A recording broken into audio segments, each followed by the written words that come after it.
Hello and welcome to Burger Geeks. This will be a review channel run mostly by me on YouTube about things that I will be reviewing. It'll be things that I like, mostly in the geek genre such as anime, sci-fi, fantasy, books, movies, D&D, anything that tickles my fancy that day.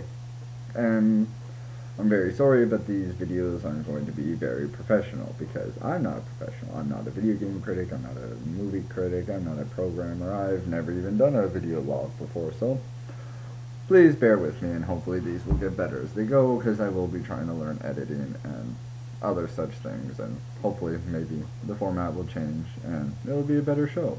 I also hope to have some guest stars, I guess you could call them. They're only going to be really my friends, but they'll help me review things that they like or didn't like. It's not really specific too much on that, it can be good or bad review. Today's is going to be my very first 3 reviews I've ever done, and they're going to be mostly positive because I picked 3 things that I actually really liked. The first being a book called The Legend of Huma. Now, for those of you who don't know, this is a book series called Dragonlance. It's about a fantasy world where dragons used to be more common day. They're accepted, magic is accepted. But one day, all the magic in the world disappeared, and so did all the gods, and, well, people thought they were abandoned and forsaken. But I digress. This book is less about that and more about, it's a prequel, it's more of a backstory, because throughout the series of Dragonlance and with the main characters of Tasselhoff, Burfoot, Tanis, and Raistlin, and Caramon, our local favorites for those of you who know, this takes place with the legendary hero known as Huma. He is frequently mentioned as the legendary hero who brought the dragon lances, which allowed them to fight evil dragons, fell in love with the dragon himself, and, well, there's a lot to it. I don't really want to ruin too much of the story for you, but it's a good book. It's a must read if you're a fan of the series, or even a big fan of fantasy. It's pretty good. It's lacking a little bit of action, so if that's what you're looking for, you're not really going to get it. There's only like a couple real good fight scenes, but it's a great look into the hero that everyone idolizes because, well, he's not larger than life. He actually reveals himself to be quite scared and really easy to sympathize with because, well, he's just as, he feels like he's been thrown into this mess and doesn't really know what to do with himself, doesn't really know if he can be a hero, but, over time he starts to develop into the character and wrestles his demons to the ground. I know very many people who are much bigger readers than I, and even they said it's a well-written book. It's a good explanation into the world, and it's a little backstory, and it's nice to read the legend that you hear about. You don't need to read any books before this. This is a standalone book. It is volume 1 of the Heroes collection, which I don't know what all of them are, but this one was good. I say it's a read, at least a look at if you're into fantasy. Now on to my second review, Iron Man 2. Now, I would normally start, or at least want to review the first one before I did the second one, but I don't have a copy of it, so I don't know it all by heart. I don't know any of these all by heart, to be honest, but I'm doing my best. Iron Man 2. It's a superhero movie. I like superhero movies. They'll happen a lot on here. Even if I don't have a copy of it, I'll probably review it if I've seen it. Iron Man 2 picks up pretty much where the story left off in the last one. Tony Stark, the Iron Man himself, has revealed to the world that he is Iron Man. He has not revealed to the world yet, however, that he is slowly dying from poisoning of the device he has in his chest that is keeping him alive. It is stopping tiny little metal fragments from burrowing their way into his heart by kind of electromagnetic field around his heart, but slowly killing him and causing poisoning of some kind. So he goes through, normal, depression levels. He sells all stuff, starts doing weird charities, even names someone else CEO of his company. Pepper Potts, his assistant, actually. The story goes on, he even drives a race car at one point, which is where the villain shows up, Whiplash, who is a son of a Russian scientist who worked with Tony's father.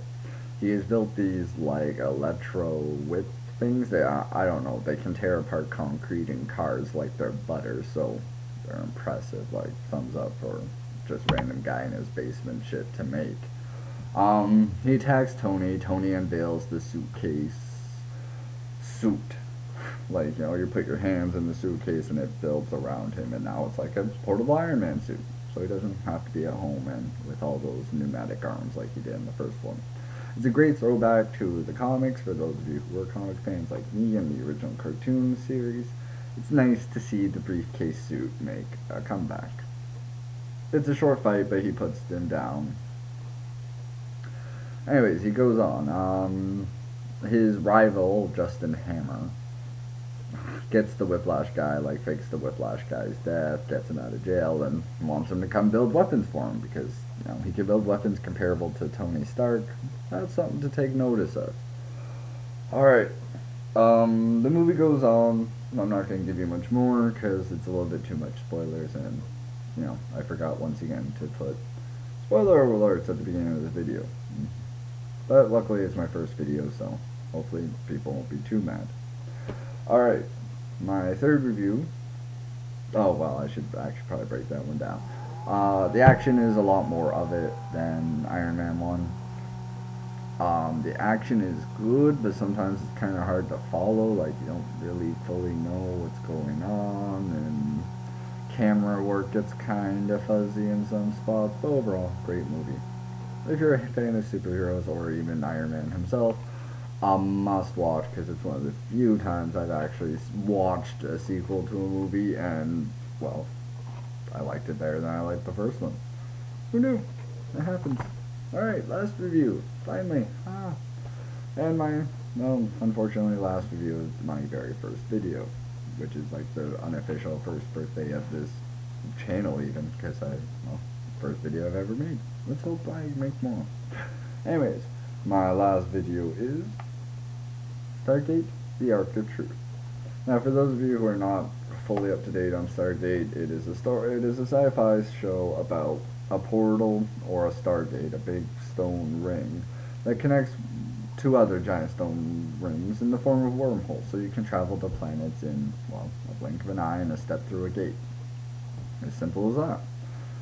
But anyways, this is a wrap-up to the series, so if you don't know what's going on in Stargate SG-1, don't watch this because it's a wrap-up to the whole storyline to try and put everything in a nice little neat package with the bow.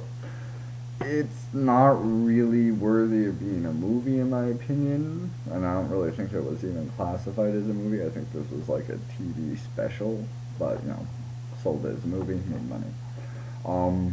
It is a must-watch if you're a fan of the SG-1 and want to have a nice little wrap-up for everything. It's a good movie. It has all the original actors from the show, so no complaints there, which was good, because I'd be so mad if they got some other people to play the characters. I've having to freaking sit through watching them develop with these actors for like 2 seasons, and if you replace them for a TV special, my god, that'd be like getting a whole new Doctor for a TV special. And yes, I know it happened once, but they shouldn't have. We don't count that as part of the official Doctor Who canon, which I'll probably do a Doctor Who review at some point. Anyway, I know there are very many other people doing these kind of things. They're a lot more professional than I am. I'm not a professional, I'm not spooning, and I'm not a guy with glasses, who I will have both links in the description below. Like I said, I'm still new to this. I want to learn how to edit. I want to make these videos and actually put clips in about what I'm reviewing, and maybe even expand on what I review about the videos. Other than that, this is pretty much the end of my review. Please comment. Constructive criticism is greatly accepted. Even also like it if you actually did like my review. Subscribe if you want to see more, because I do plan on trying to put out at least one video a week. like I said, since I don't really know that much about editing right now, it might be slower, it might be faster, depending on what I want to sacrifice. Like, do I want to put the videos out, or do I want quality? Anyways, I prattle, and I'm sorry. Please tolerate my prattling when it happens, and my William Shatner horrible impression. Yeah, please don't sue William Shatner. No offense intended. We all love you. Anyways, this is Burger Geek signing off, and I hope to hear from you all soon. And please, check out any of the other videos I have up, or anything even I liked. Check it out. You never know. You might have something in common. This is Burger Geek signing off.